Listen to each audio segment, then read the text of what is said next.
Hey guys, welcome back to the homestead. If you're new here, my name is Salisha and this is Hillside Homesteading.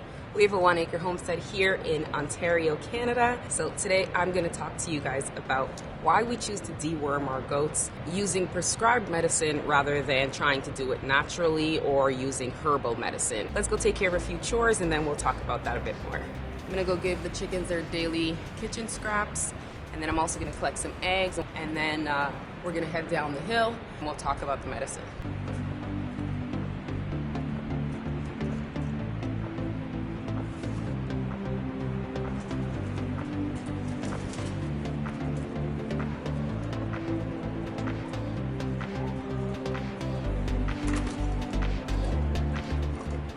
Before we get to the goats, I want to show you guys all the work that we've done on the chicken coop up the hill. So we built this chicken coop last year, sometime late last year. And then a few weeks back, we started to build the run for them. Now they do get out and free range, but we wanted to also build a run for them whenever we want them to stay locked in, but still have a place that they can be outside and run around. So I'm going to show you guys a little bit of what we've done. It's completely done now, so let's take a look and I'll show you what it looks like. Having a builder for a husband really does help because he knows how to build all this stuff rather simply and without breaking the bank, which is the number one thing. So we got the entire run done. Finished the door with the lock so we can get in and out. Put some chicken wire on the inside as well. And then the best part is that we put the lights, those are solar lights up at the top. So at nighttime they come on and it looks so cool. I'm gonna try and remember to get a shot of that to show you guys what it looks like at night. But that really does make such a huge difference in the way it looks, and it just makes it look so much prettier.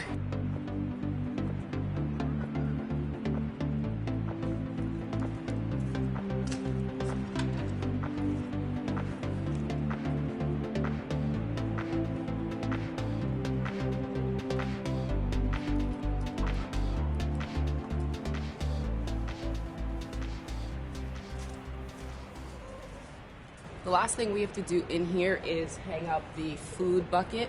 We like to hang the food bucket up from the roof because it prevents the chickens from going in there. It also prevents rodents and like any little pests like that from going in there and pooping and eating all of the feed. So we hang it from the ceiling, and because it's not so stable, nothing really wants to go on top of it or anything like that. So that's the only thing we have left to do. Collected some eggs. Looks great. It is so warm out today. I'm already hot. Definitely don't need a jacket. I think it's like 13 or 14 degrees Celsius today. And for February, that's absolutely crazy. It is one of the warmest winters I can remember as an adult. Honestly, I don't remember winters, any winter being this warm. So some people may complain about it. Some people may say it's global warming, but I say it's a once-in-a-lifetime opportunity to actually enjoy a warmer winter, and I'll take it. All right, let's head down the hill and see how the goats are doing for the day.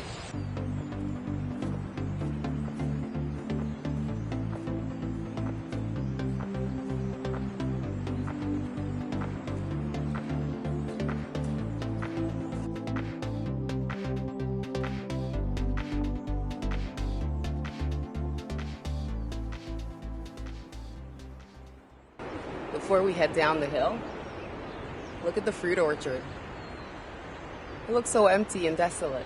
It doesn't look like there's like any fruit trees in here, but we have quite a few.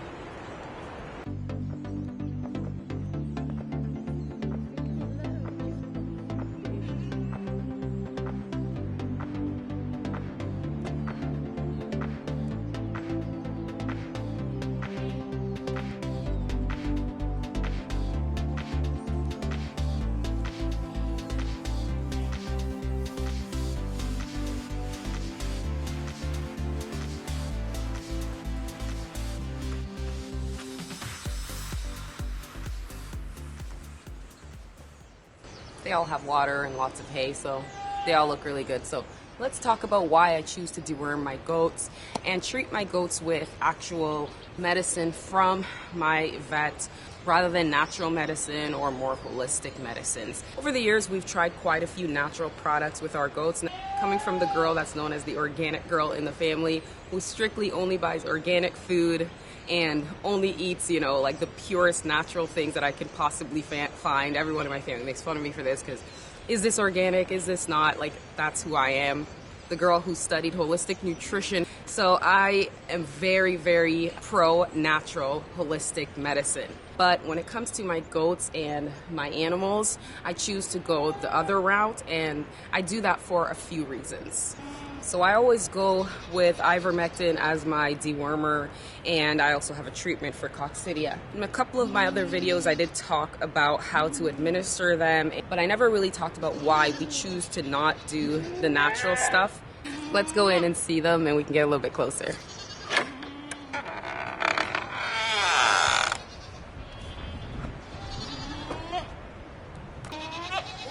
Gotta move this wheelbarrow first, out of the way.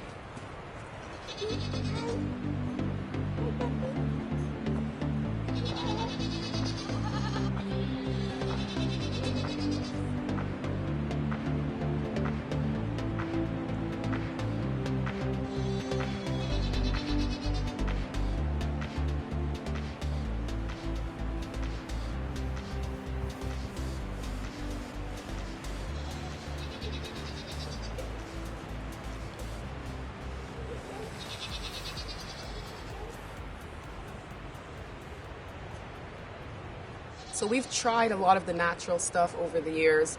I actually still have quite a few of the herbal dewormers that we can use for our goats. And I do use it for my goats in between the actual treatments that I use. Now, if I see one of them is looking just not so great or something just off about them, I'll give them some of the natural herbal stuff. But when it's time to actually do my yearly deworming, I do ivermectin. And that's for a few reasons. Living in a wet area means that you're gonna need to deworm your goats a lot more than people who live somewhere where it's more dry. So because here we get a lot of rain, and this is quite a wet area because we're right on Lake Erie. This area gets really wet and it stays wet that way. Let me show you some of the water and what I mean by how wet this can be. So just over here, you can see the water backs in here from the lake. And it goes all the way there. And our stream is right over that hump there. So this is a rather wet area. Because the thing is, the parasites like worms will breed exponentially in wetter areas such as this. If you're in a rainy area or a place where you have a lot of stagnant water, or a place that just doesn't have good drainage in the soil, your goats are gonna need to be dewormed more than people who live like in pasture or on a drier area. So if you live like in, you know, more of a desert area, you're probably gonna need to deworm your goats a lot less than me, for example, who lives somewhere where we can get a lot of water, and it depends on the time of the year as well. So I have to every year, sometimes twice a year, depending on the goat individually, we have to come out and we have to give them the ivermectin and make sure that they get a sufficient dosage so that we can reduce the amount of worms and the worm load that each of my goats are carrying at any given time. And especially when you're breeding your goats, you want to make sure that they don't have an infestation of too many worms, because that can really impact their health, and it can also really impact the kids' health. It can also make birthing really, really difficult, and you just want to make sure that the goats are as healthy as possible. Getting on a good deworming regimen is extremely important.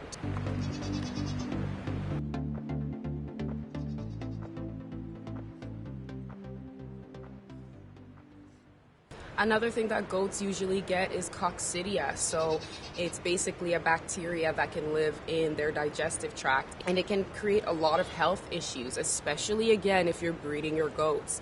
Vet did a fecal last July. She came out and looked at all of the goats, did a full health check and everything for all of the goats to make sure they're all in good health. But she did find that one or two of them did have coccidia, so we did have to purchase that treatment and administer it to the goats. And so every time we notice that there's something, especially when it comes to their poop looking a little bit soft, but the only way you can know for sure if your goats have coccidia is by running a fecal, which we did last year.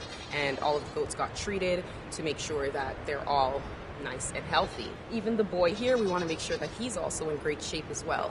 Another thing that goats really need is that, I don't think people talk about this one enough, but that is copper. You will notice that if your goats are deficient in copper, their coats will change drastically.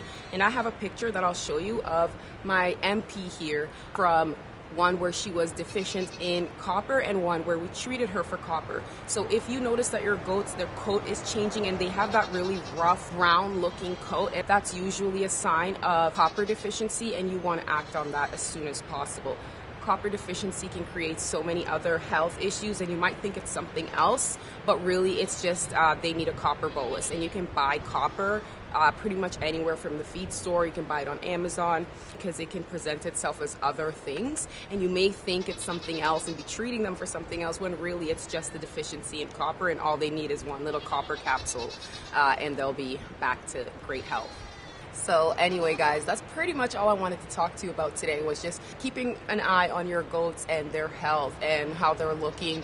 The best way to check for worms in your goats is by checking their fematia, which is pull the eyelid down and you want to look on the inside of the eyelid. And it needs to be like dark pink to almost red. And if it's like a light pink to white, you know that your goats most likely have worms. I know some people say you can use things like pumpkin seeds to deworm your animals. You could probably use those to help manage the worm load, but once your goats have worms, you need to get rid of the worms, and so that's why you need something that's a little more stronger and something that's actually going to kill the worms. And then once you treat them the second time, because for the worms you got to do 2 treatments, it kills all of the eggs. The natural stuff, yes, you can use them as more of a preventative, but once they do have worms, you're going to need to treat them rather quickly. And when you're breeding your goats, you definitely don't want to breed goats that have worms, because it's going to be all sorts of issues with birthing. The mom just won't be as strong and as healthy as she should be, and then it could also create problems with the kid. That's one of the reasons why I make sure also to treat for coccidia as well, because coccidia can really impact the kid's health and the health of the mom while birthing, which in turn will affect the baby. So you want to make sure that you're taking stock of all of your goats. Make sure you run the fecal, because it's really the only way to know exactly what your goats are harboring. And then once you run that fecal, you can tell from there what I need to administer, what medicines I need to buy, and what medicines I should keep on hand. Now, the 3 medicines that I always keep on hand, and they're not all medicines. Number 1 is the copper. So whenever I notice that their coats are changing and they look like their coats are just getting paler and it loses that vibrant color, I know that it's most likely copper. And then if you check the fematia, you can tell if they have worms. And then usually with coccidia, you have to run a fecal to be sure about that. But I can usually tell by the way their poop looks. I know that's weird, but after a while of keeping goats, you'll kind of learn what to look for. But those are the main things that I keep track of and that I look for in my goats. Everything else, we kind of just go by ear and by feel and see how they're all doing, and if they look like they all need treatments, we'll treat them. And if one of them needs a treatment, we usually try to treat all of them, because if one goat has it, probably all of the other goats have it. So we usually do like all of them all at once to make sure everybody's treated and everybody is good to go. Well, guys, that was it for today. Just wanted to touch on some goat health topics that I think you should know about and that you should keep in your arsenal, especially if you're keeping and breeding goats. These are 2 of the younger girls that aren't being bred yet. So they're in the small goat barn. Both of them are so cute.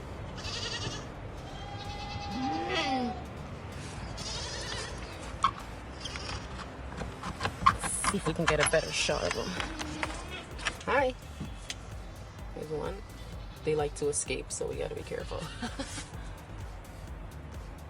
Hi, Dottie. This girl here is Dottie, and the girl behind her is Cinnamon. Hey, Dottie, can I pet you? No. Oh, Cinnamon's just back there. Cinnamon, come here, girl.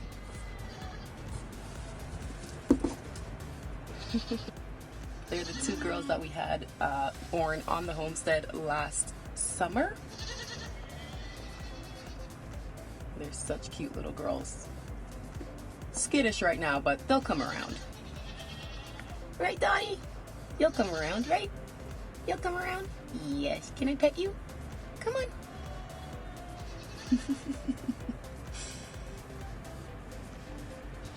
Cinnamon, come over here, girl. Come on.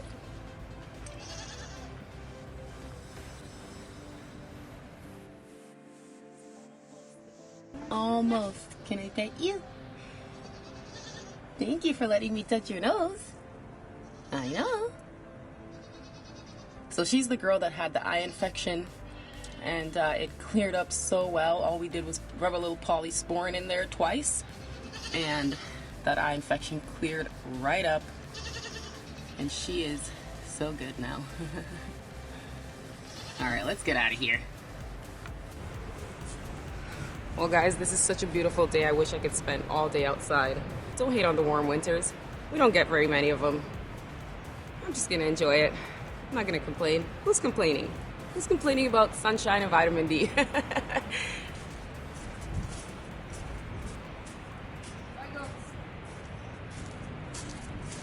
All right, I'm gonna head in. Time to start some supper.